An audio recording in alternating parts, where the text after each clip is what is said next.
Hello, and welcome to IAMC Radio and Podcast. Today we're exploring the top news headlines from January 16th, 2025. A real mix of international developments, local controversies, and even some concerns from the Vatican. Let's start with the big international story, the Israel-Hamas conflict. It seems there's been a surprising turn of events with the ceasefire agreement. Yeah, what's particularly interesting here is the unusual bipartisan collaboration that led to this ceasefire. Outgoing U.S. Ambassador to Israel, Jack Lew, revealed that both President Biden and President-elect Trump worked together behind the scenes to secure the deal and potentially even a hostage release. That's pretty remarkable given the political differences between the two. Do you think this points to a shared understanding of the urgency of the situation? It certainly seems that way. You see, both administrations, despite their differences, recognize the gravity of the situation and prioritize peace in the region. However, Trump is already claiming a historic victory, which is raising eyebrows considering Hamas's attempts to alter the agreement at the last minute, delaying its approval by the Israeli cabinet. And to add to the complexity, even with the ceasefire announced, Israeli strikes continued in Gaza, resulting in a tragic loss of at least 82 Palestinian lives. This really underscores the fragility of the situation. You have to remember that over 1,200 Israelis and a staggering 46,000 Palestinians have already lost their lives since Hamas's attack back in October. It's going to take a lot more than a ceasefire agreement to heal the deep wounds and distrust between these two sides. Definitely. This is a situation that demands close attention and a cautious approach to see if this peace can actually hold. Now, shifting gears to another world leader, there are growing concerns about the health of Pope Francis after he suffered a fall at the Vatican, injuring his right arm. This is his second fall in just a few weeks, which naturally raises questions about the 88-year-old pontiff's ability to lead the Catholic Church, especially given the demands of the papacy. He has, however, insisted that he's in good health and has no plans to resign, even acknowledging his age and the challenges it brings in his recently published autobiography. His determination is certainly admirable. Still, it's hard not to wonder about the future of the papacy and the direction the church might take if his health were to decline further. Now let's turn our attention to Nigeria, where the defense headquarters is raising the alarm about an alarming surge in terrorist attacks. What's concerning is the military's assessment that this surge is fueled by an influx of foreign fighters from the Sahel region, bringing with them experience and potentially resources that could significantly escalate the conflict. And it's not just these external forces. They're also pointing to local collaborators who are aiding these groups, providing them with intelligence and logistical support, making the situation even more complex. This highlights the transnational nature of terrorism and the challenges in combating it. It's a complex problem that requires a multifaceted approach. On a more positive note, President Tinubu has congratulated 6 Nigerian scientists and engineers who have been honored by President Biden with the prestigious Presidential Early Career Award for Scientists and Engineers, the PCASE Award. This is a significant achievement and a testament to the talent and potential that exists within Nigeria. These individuals are making waves in diverse fields from dentistry to computer science. It's a powerful example of how Nigerians are contributing to advancements on a global scale. It does, however, bring to light the brain drain phenomenon, where skilled professionals leave their home countries for opportunities elsewhere. Absolutely. It's a complex issue with both push and pull factors. While it's fantastic to see these individuals excel, it also underscores the need for Nigeria to create an environment that attracts and retains its brightest minds. Moving on to a more local issue, things are heating up in Oyo State, Nigeria, where a royal battle is brewing over the appointment of the new elephant.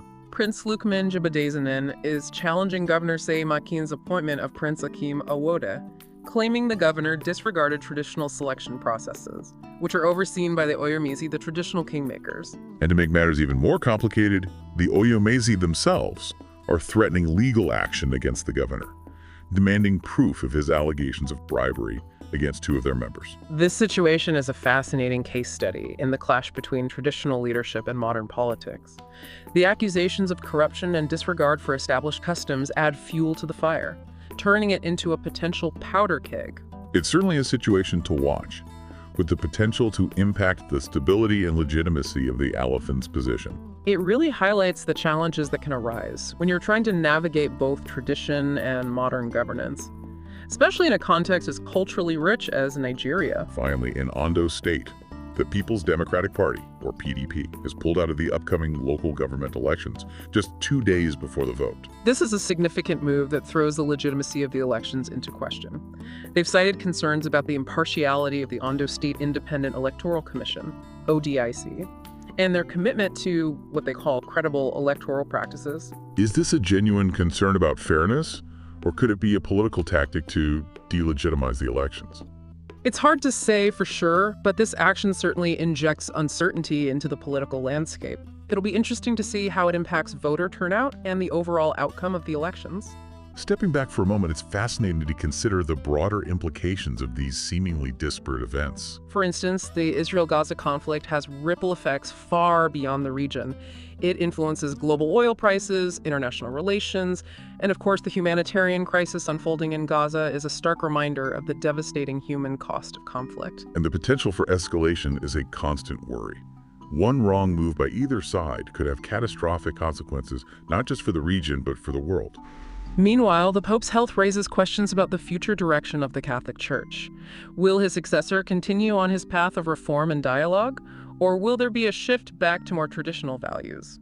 It's a pivotal moment for the Church, with implications for millions of Catholics worldwide. Then you have Nigeria, facing both internal and external threats to its security.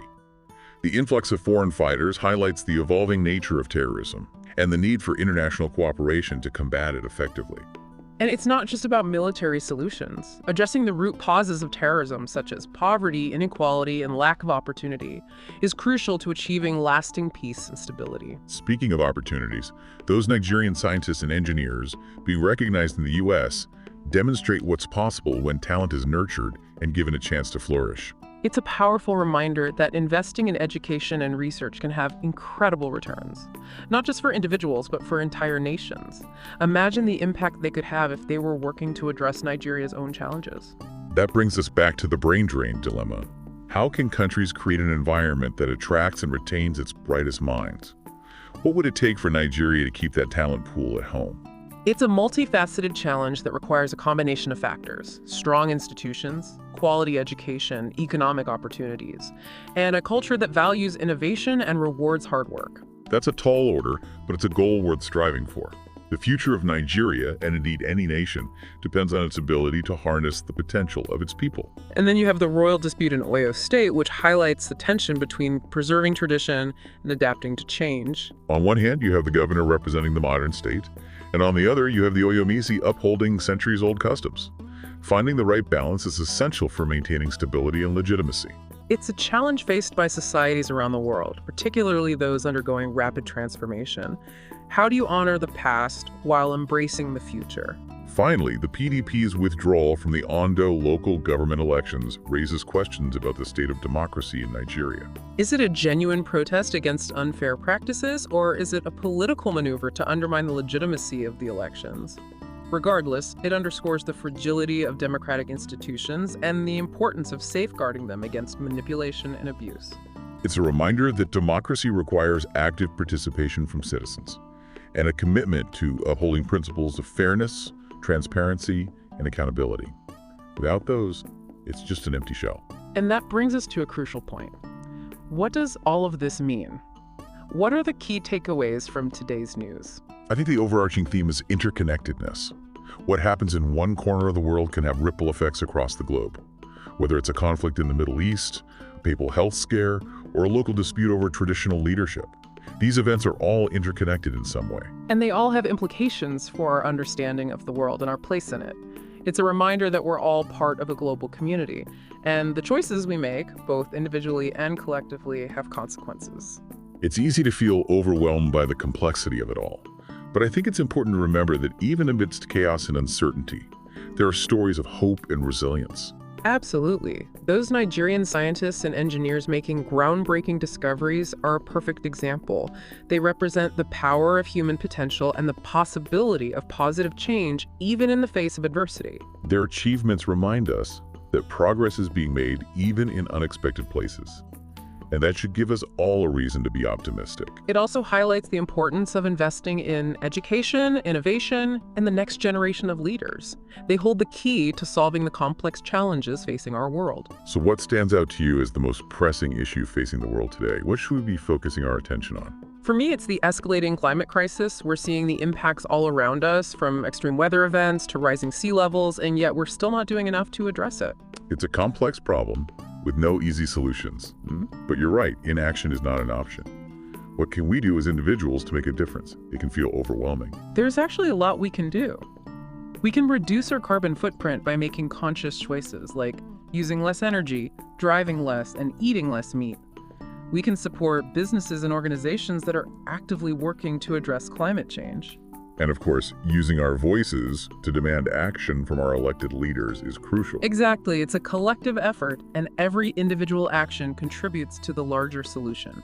We've covered a lot of ground today, from international conflicts to local disputes, from concerns about global leaders to the incredible achievements of Nigerian scientists and engineers. It's been a whirlwind tour of the day's top news, but hopefully you're leaving with a sense of how interconnected our world truly is and a desire to learn more.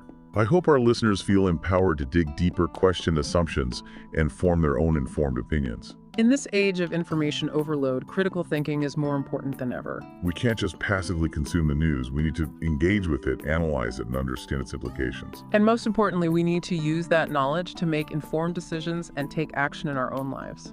Whether it's voting in an election, supporting a cause, or simply having a thoughtful conversation with friends and family, our voices matter. We all have a role to play in shaping the world we want to live in.